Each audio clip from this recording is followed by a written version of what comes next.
Hello, hope you're doing good. In this video, I will be showing you how to strike through text on Canva.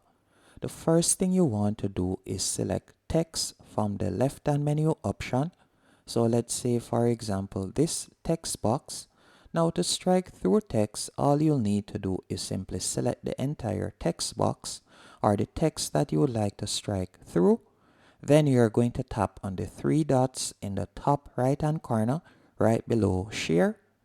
Then from there you're going to see an S with a strike through, which is the strike through symbol.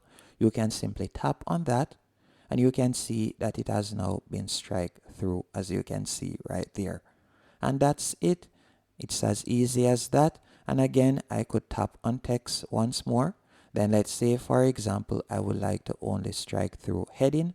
I could select heading only, then tap on the three dots once more, then tap on the strike through icon, and you can see that heading alone has been selected. Hope you found this tutorial helpful and informative. If you did, be sure to hit the like button and subscribe.